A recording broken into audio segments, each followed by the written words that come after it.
আমারও ভালোই মন চায়, না খাওয়া হইয়া রয়েছে, কেউ একবেলা ভাত দেওয়া জিজ্ঞাসা।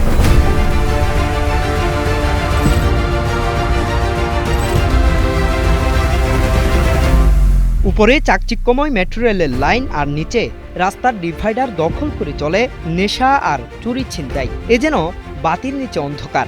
ডিভাইডার দখল করে বসতি গড়া ভবঘুরে লোকগুলো দিনের বেলা ঘুমিয়ে কাটায় আর রাত নামলেই জড়িয়ে পড়ে নেশায়। স্থানীয়দের দাবি, এরাই রাত হলে জড়াচ্ছে চুরি ছিনতাইয়ে।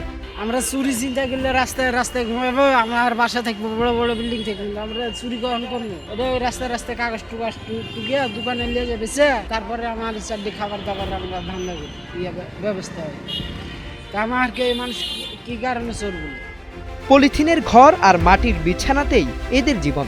বসতি গড়তে ভাঙা হচ্ছে গাছপালা, নষ্ট হচ্ছে সড়কের পাশের সবুজায়ন। মাথার উপর ছাদ নেই, নেই নিয়মিত খাবার, নেই চিকিৎসা কিংবা পুনর্বাসনের নিশ্চয়তা। কথা বলতে গিয়ে চোখের পানি ধরে রাখতে পারেন না কেউ কেউ। ইচ্ছে হয় না, আমারও মন চায় আমার একটা সুন্দর জীবন। এখন আমার এই সুন্দর জীবন যে আমার লয়া যাইব, আমার দেখার মতন কেউ নাই। আজকে 22টা বছর মা মারা গেছে, বাবা বিয়া করছে 3-4টা, আর সংসার লয় সে তার। আমি আমার মতো, আমি কার কাছে উঠা দাঁড়াবো?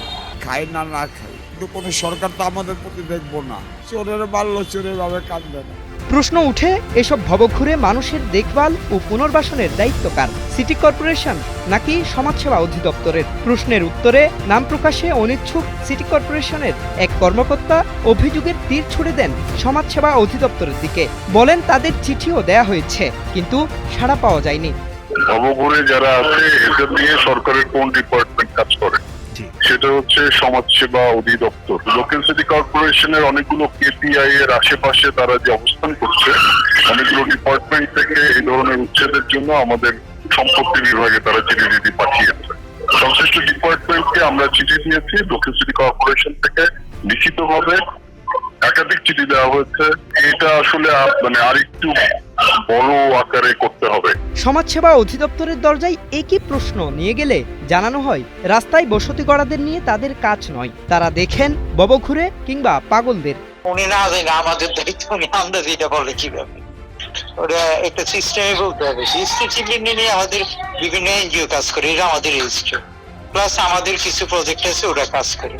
এটা পুরো আমাদের দায়িত্ব, তো সরকারের দায়িত্বটা কি করি। আর ভবঘুরে যদি কেউ থাকে তাহলে ওটা আইনের পুলিশের মাধ্যমে, থানা বা ম্যাজিস্ট্রেটের মাধ্যমে আমাদের ওদিকে থেকে আমাদের 5টা আশ্রয় কেন্দ্র আছে, ওরা থাকবে। সিটি কর্পোরেশন বলছে দায়ী সমাজসেবার, আর সমাজসেবা জানাচ্ছে সীমাবদ্ধতার কথা। দুই দপ্তরের বক্তব্যের মাঝখানে আটকে আছে ভাসমান এসব মানুষ। নেশা, অপরাধের ঝুঁকি, অসামাজিক কর্মকাণ্ড সব মিলিয়ে ঢাকা শহরের কিছু স্পট হয়ে উঠেছে নিরাপত্তার জন্য মারাত্মক উদ্বেগের কারণ। কিন্তু উচ্ছেদ করলেই কি শেষ হবে সমস্যা?